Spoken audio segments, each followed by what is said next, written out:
नमस्कार, मैं शंभू कुमार सिंह और आप देख रहे हैं नेशनल दस्तक। राजेंद्र प्रसाद सिंह लिखते हैं कि बुद्ध राजा परिवार में पैदा हुए थे। अगर वो राजपद लेते तो सिर्फ लुम्बिनी जानता, उन्होंने धम्म पद लिया तो आज पूरी दुनिया जानती है। 2500 साल पहले एक शख्स ऐसे धरती पर आते हैं जो सबको कहते हैं कि धरती पर कोई ईश्वर नहीं है, मैं मुक्ति का मार्ग नहीं बताऊंगा, मैं मुक्तिदाता नहीं हूँ, मैं मुक्ति का मार्ग बताऊंगा, निर्वाण का मार्ग बताऊंगा। निर्वाण मतलब क्या? निर्वाण मतलब मौत नहीं होता है। निर्वाण का मतलब होता है शानदार ज़िंदगी जिसमें पंचशील के सिद्धांत हो, जिसमें काम क्रोध लोभ मोह पाप से दूर हो, आपके अंदर करुणा हो, दया हो। ऐसे थे बुद्ध। आप कब तक उनको झुठलाइएगा? जैसे जैसे सभ्यताएं पढ़ती लिखती जाएंगी, जैसे जैसे दुनिया में रिसर्च होगा, जैसे जैसे अहिंसा, मानवता, इक्वालिटी, फ्रेटर्निटी की बात होगी जो भारत के संविधान में है, जो डॉक्टर अंबेडकर ने विनय पिटक से लिया है। भारत का संविधान क्या है? बुद्ध, कबीर, रविदास, फूले, सबका एक प्रतीक है, सबकी राय है, सबकी सोच है, इसलिए उनको दर्द होता है। राजनीतिक बात भी करनी पड़ेगी, सामाजिक बात भी करनी पड़ेगी। अभी मैं जमुई में हूँ और नवादा, और ये देखिए, ये दुनिया में सबसे ज़्यादा अगर किसी की मूर्ति है तो वो बुद्ध की है, तथागत बुद्ध की है, भगवान बुद्ध की है। दुनिया में सबसे ज़्यादा किसी की तस्वीरें हैं तो वो डॉक्टर अंबेडकर की हैं। क्यों? ये कोई भगवान नहीं थे, ये इंसान थे, लेकिन महान थे कि उन्होंने बराबरी के लिए काम किया, लोगों की भलाई के लिए काम किया, समानता, इक्वालिटी, फ्रेटर्निटी के लिए काम किया। आप ऊंच नीच, भेदभाव, ताकत तो ले आएंगे छल परपन से, लेकिन इंसान नहीं बन पाएंगे। इतिहास के कचरे में आप डाले जाएंगे। इसलिए मैं कह रहा हूँ कि बुद्ध का रास्ता ही अंतिम रास्ता है। कुछ युवा लोग भी आइए, आप इधर आइए आप लोग। तो ये देखिए, ये किस तरह का विशाल है, आप तस्वीरें देख सकते हैं। ये देखिए, अभी ये बन रहा है और थाईलैंड के सौजन्य से बन रहा है। सोचिए, जिनके पास पुष्पक विमान था वो पूरे भारत में नहीं फैल पाए, तथागत बुद्ध पैदल चलकर पूरी दुनिया में फैल गए। और ये तमाम जो सेंटर्स बन रहे हैं, आप देखिए, विशालकाय है। एक गजब की शांति महसूस होती है, एक गजब की प्रेरणा मिलती है, एक गजब का अस्थायित्व मिलता है जब आप इन मूर्तियों के सामने आते हैं, जब इनसे तस्वीरें इनके साथ लेते हैं।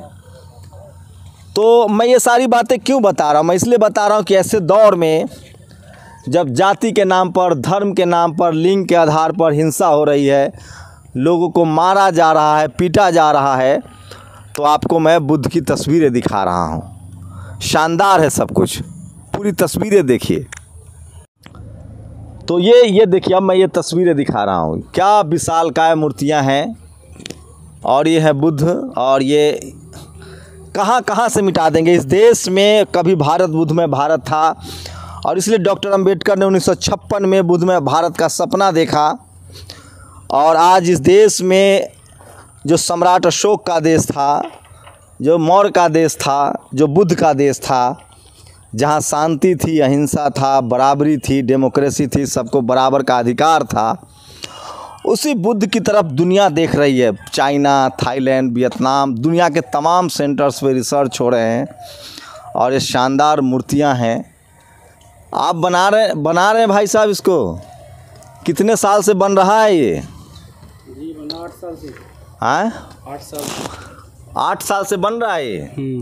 और कितना साल और लगेगा? जी अब लगेगा इसमें 4 महीना। कहाँ के रहने वाले हैं आप? आगरा का। 4 महीना और लगेगा, कंप्लीट हो जाएगा? हाँ कंप्लीट हो जाएगा, 4 महीने में कंप्लीट हो जाएगा। इससे पहले भी इस तरह की मूर्ति बनाए हैं आप? हाँ, घोड़ा कटोरा में। अच्छा, यही राजगीर? हाँ राजगीर। तो ये शानदार है, विशाल है। और ये देखिए, हाँ, मैं शंभू नेशनल दस्तक से। तो ये है बुद्धमय भारत की तस्वीरें दिखा रहा हूँ। तो आप मुझे जानते हैं? क्या नाम है आपका? जी। तो ये देखिए, ये तस्वीरें देखिए, और अद्भुत है, ये शानदार है। बस आपके पास मीडिया नहीं है, इस तरह की कहानी आपको कोई दिखा नहीं पाएगा। और ये देखिए, जब भी राजगीर, नालंदा, बोध गया आइए, तो ये देखिए, राजगीर में भी इसी तरह की बुद्ध की प्रतिमाएं बनी हैं। देखिए सब कुछ कितना शानदार है।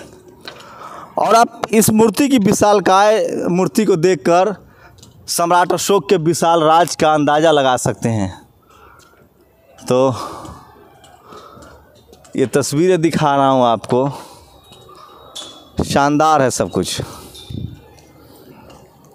और कुछ बनते जी हम लोग के साथ, उनसे भी बात करेंगे। तो ये शानदार दिखा रहा हूँ, विरासत है ये। और ये देखिए शानदार मूर्तियाँ हैं, और ये शानदार विशाल मूर्तियाँ हैं। ये देखिए बुद्ध की विशाल मूर्ति है, ये बन रही है नवादा में। बुद्धमय भारत था, साजिश के तहत भारत को बुद्धमय भारत से हटाया गया, और पूरी दुनिया में भारत की पहचान जो है वो बुद्धमय भारत की है।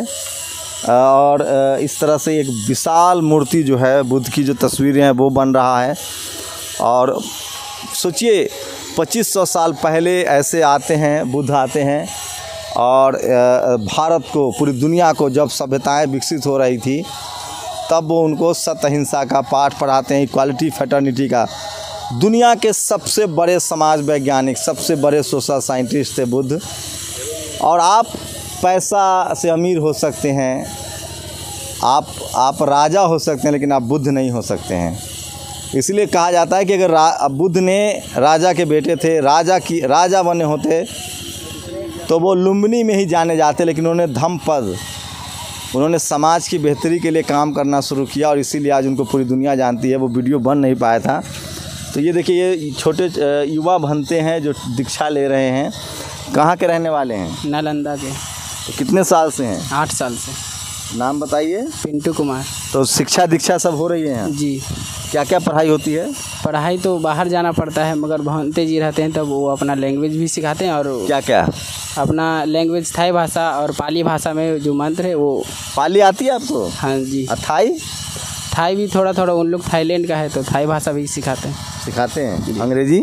अंग्रेजी तो अपना जाते हैं पढ़ने के लिए। किस क्लास में है भैया? बीए में। अच्छा बीए में है आप? बीए में अमित कुमार कर रहे हैं। यस। आप? Graduation part 1 BA. अच्छा जी। आप किस क्लास में हैं? 10 क्लास। और आप? बीए में सर। और आप? 10th class. सोचिए, जब बुद्धमय भारत था, जब सम्राट अशोक का भारत था, तो आप विश्व गुरु थे। नालंदा, तक्षशिला, विक्रमशिला जैसी यूनिवर्सिटियाँ थी। वो कौन लोग थे जिन्होंने नालंदा, तक्षशिला, विक्रमशिला को बर्बाद किया? वो कौन लोग थे जिन्होंने जाति के आधार पर स्कूलों में जाने का प्रावधान किया? वो कौन लोग थे जो मनुस्मृति को लागू करते थे? उनको पहचानिए। वो कौन लोग हैं जो बुद्ध से नफ़रत करते हैं? दुनिया के सबसे ज़्यादा लोग जो है वो बुद्ध को मानते हैं, पैगंबर साहब को मानते हैं, जो मानव हुए इतिहास में, जिनका सोशल रिफॉर्म के लिए नाम है। गुरु नानक साहब को मानते हैं। इसलिए मैं कहता हूँ कि भारत बुद्धमय भारत था, सम्राट अशोक का भारत था, और इसको साजिश के तहत धर्म और जातियों में बांट दिया गया। लेकिन आप कब तक इतिहास को छुपाएंगे? कब तक आप किसी की विरासत को छुपाएंगे? और मेरे साथ सतीश कुमार हैं, और मतलब आपका तो पूरा इलाका एकदम गया, राजगीर सब बुद्ध में है। बुद्ध में है, लेकिन जितना विकास सरकार के नज़रिए से इस इलाके का होना चाहिए वो नहीं हो पाया है।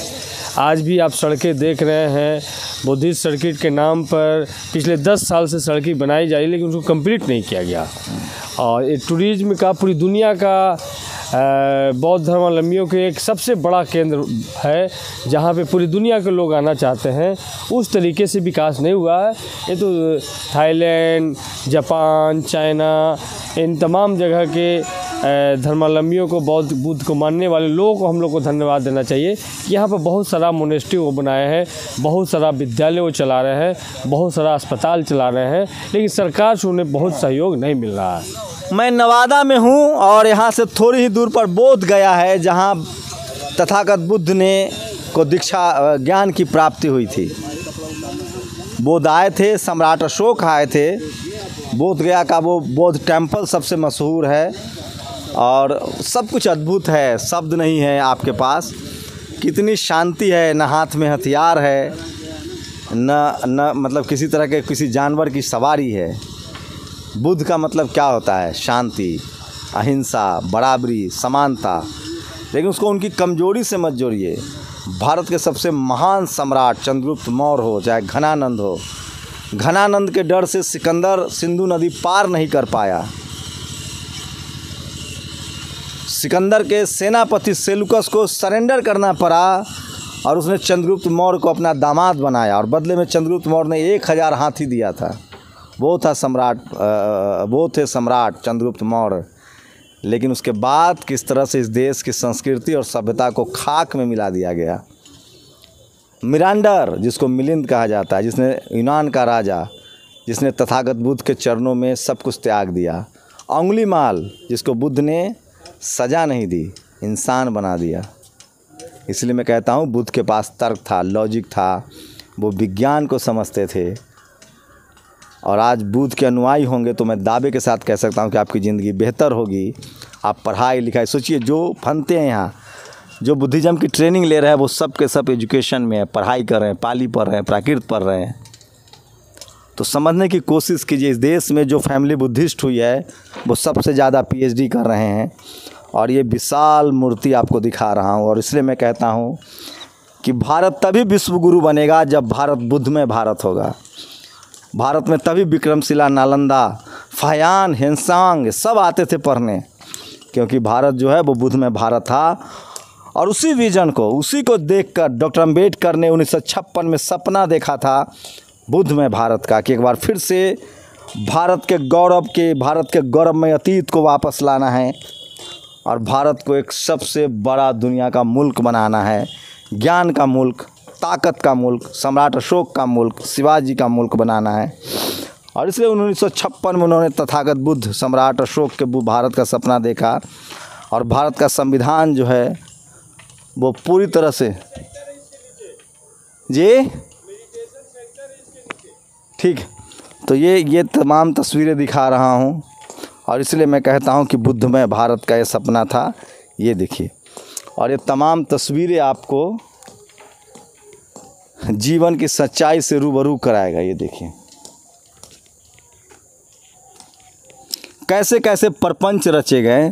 पीपल के पेड़ के नीचे ही बुद्ध ने तपस्या की थी और वहीं उनको ज्ञान मिला था। तपस्या के बाद उनको लगा कि भगवान नहीं है, जीना मरना आपके हाथ में है, आपके स्वास्थ्य को ध्यान देना पड़ेगा, हेल्थ पहली प्रायोरिटी होती है। और कैसे पीपल को, पेड़ को अशुभ घोषित कर दिया गया, मरने पर वहाँ बर्तन टांगे जाने लगे। ये देखिए, ये देखिए। तो ये तमाम तस्वीरें हैं। मेरी कोशिश है इस देश को, जो बाबा साहब का सपना था बुद्धमय भारत का, वो बनाया जाए। और मेडिटेशन सेंटर बन रहा है, शानदार इमारतें हैं और ये तस्वीरें दिखा रहा हूँ आपको। सब कुछ कितना शानदार है, ये देखिए। तो नवादा के हिसुआ में ये शानदार बौद्ध विहार बन रहा है। कभी मौका मिले तो ज़रूर आइए। और आपको कैसा लगा ये वीडियो, ये भी ज़रूर बताइए। शंभू कुमार सिंह, नेशनल दस्तक, नवादा, बिहार।